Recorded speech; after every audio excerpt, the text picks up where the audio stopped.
On est tous les trois associés de l'agence ENIA, qu'on a monté il y a 10 ans, puis 10 ans, on vient fêter nos 10 ans. On a tous les trois eu une vie professionnelle antérieure. En fait, on a exercé, Mathieu et moi comme ingénieurs, Simon comme ébéniste. Et on a monté donc il y a 10 ans une agence d'architecture, des méthodes un petit peu particulières. Pour quelles raisons avez-vous décidé d'étudier l'architecture? Ce qui m'a séduit dans les études d'archi, c'est la notion de projet.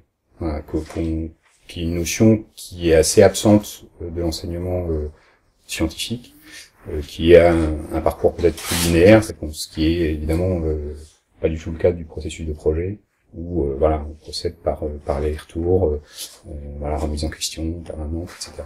Il y a quelque chose qui m'a énormément séduit à l'époque, qui en fait s'est confirmé quand on a monté l'agence, c'est la complétude de ce métier. C'est que c'est un métier d'auteur, c'était un sujet qui était très important pour moi. C'était pas que un métier d'auteur, c'était aussi un métier de relation.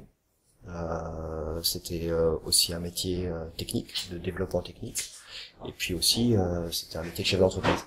Je sais pas s'il y a des métiers finalement aussi complets. Malgré tout, aujourd'hui, on travaille sur des sujets qui quelquefois sont extrêmement techniques. On aime bien, on a un appétit pour ça. On travaille sur des sujets de mobilier. On a déposé des brevets, et on travaille sur des projets d'architecture beaucoup plus traditionnels entre guillemets, sur une église, sur des espaces sportifs, etc.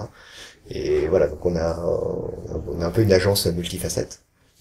Donc ça embraye sur la question de l'importance de la pluridisciplinarité dans votre agence. Plutôt transdisciplinarité que pluridisciplinarité, c'est-à-dire qu'on a de la vraie curiosité de domaine. Voilà, on essaye voilà, d'être curieux, en fait, d'être curieux des disciplines, d'être curieux des programmes, d'être curieux des maîtres d'ouvrage, de leurs besoins, et du coup, effectivement, on prend autant d'intérêt à bosser, comme disait Brice, sur un sujet très industriel, comme sur une église, quoi. Évidemment, les enjeux sont pas les mêmes, etc. Mais je pense qu'à partir du moment, enfin, j'ai l'impression que cette curiosité, c'est une condition nécessaire pour un architecte, quoi. Et je pense que c'est vraiment le moteur de notre boulot.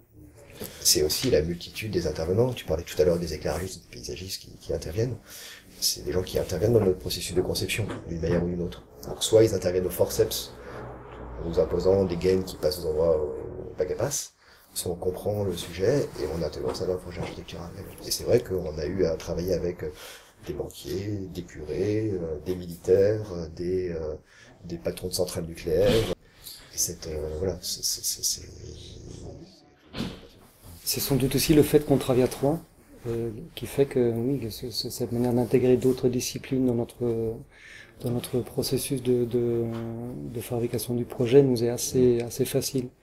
C'est-à-dire que on n'a pas la posture du seul créateur qui travaille tout seul dans son studio lot et qui fait un projet qu'il signe en bas de la feuille. On est vraiment dans un processus collaboratif où tous les choix sont discutés et voilà, avec un minimum de rigueur intellectuelle entre nous pour qu'on puisse comprendre. Je pense que là-dessus, l'enseignement qu'on a reçu, il nous aide beaucoup. C'est-à-dire que l'enseignement qu'on a reçu à Belleville, c'est un enseignement très raisonné, c'est une démarche assez rationnelle, enfin jusqu'à un certain point, mais et sur laquelle on est capable effectivement de discuter, d'échanger, d'argumenter, et ce qui est la condition voilà, sine qua non d'une collaboration. Si à partir du moment où on n'est pas capable d'argumenter une position ou une démarche, la collaboration elle est impossible. La totalité des projets de l'agence sont vraiment co-signés, c'est un vrai travail collectif. Vu qu'il est collectif, les égos forcément baissent d'un cran, et donc ça devient finalement assez simple d'intégrer dans ces cellules de conception un ingénieur ou un paysagiste ou un spécialiste lumière ou un ergonome ou un sociologue voilà, ça devient finalement assez simple dans le processus. Comme vous le disiez précédemment, vous avez construit tout type de programme, ou presque. Comment avez-vous fait pour résister à la spécialisation qu'entraîne la structure actuelle des concours? C'est une lutte de tous les jours. Ça demande beaucoup d'énergie.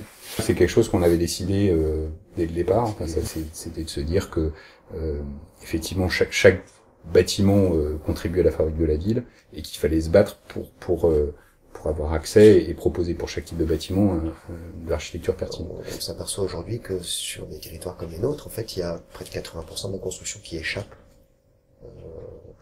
Peut-être pas aux architectes, mais peut-être à l'architecture. À quel point l'enseignement que vous pratiquez informe-t-il votre pratique de l'architecture? Et est-ce que vous pensez construire selon les principes que vous enseignez? Je reformule la question. Moi, je reformule la question parce que je pense que je partirais plutôt de l'expérience du praticien. Je parle plutôt de là et non pas de ce que je peux transposer de l'école à l'agence. Je parle plutôt de l'agence et qu'est-ce que je vais transmettre de ce que je pratique tous les jours. Quels sont les conseils que vous pouvez aujourd'hui donner aux étudiants en architecture? Fuyez. Voilà. Devenez banquier. Voilà. Quelque chose d'encourageant peut-être. Le seul conseil que je dirais aux étudiants, c'est ne rentrez pas dans la mythologie de l'architecte. C'est regarder ce qu'est ce métier. Et quand vous êtes architecte, c'est un métier que vous allez exercer. Et cette question de ce métier, elle est très importante. Les écoles d'architecture qui ont beaucoup évolué dans la méthode de pédagogie, en fait, il y a tellement de choses à enseigner sur ce sujet que les écoles d'architecture, je pense que c'est bien, se concentrent sur l'enseignement du projet, qui reste l'essence de notre métier. C'est la base. Mais par contre, les étudiants sortent d'école d'architecture en ayant une vision extrêmement partielle, voire faussée, de ce qu'est le métier d'architecte. Et moi, j'encourage tous les étudiants à regarder ce qu'est le métier d'architecte pour être sûr que c'est pas une erreur d'orientation, parce que je pense que c'est un métier qui peut ne pas convenir à certains caractères, à certaines personnes. Non, mais moi, les conseils, enfin, on en a déjà parlé, moi, je pense que c'est soyez enthousiastes, soyez curieux et soyez tenaces. Je pense que chaque étudiant, en fait, il faudrait que les profs d'archi, en fait, en fin de cursus, posent la question aux étudiants, as-tu envie de changer le monde? Et si oui, tu peux être architecte, sinon, en fait, c'est même pas la peine. Mais non, mais voilà, c'est un métier qui est difficile, faut pas dire que c'est un métier simple, c'est difficile. Et en fait, on marche parce qu'on a des convictions qui sont extrêmement fortes. Et on y arrive parce qu'on y croit et on est capable de déplacer des montagnes pour y arriver. Et c'est là où moi je suis vraiment très très heureux encore une fois de l'enseignement qu'on a reçu, c'est-à-dire que outre cette démarche assez rigoureuse, moi ce que je retiens de l'enseignement qu'on a reçu, c'est la transmission de cet enthousiasme, quoi, de cette volonté. Enfin, je me souviens étant étudiant d'avoir qu'une envie en sortant de cours, c'est de retourner bosser, quoi. Voilà, je trouve que c'est ça qu'il faut arriver à enseigner.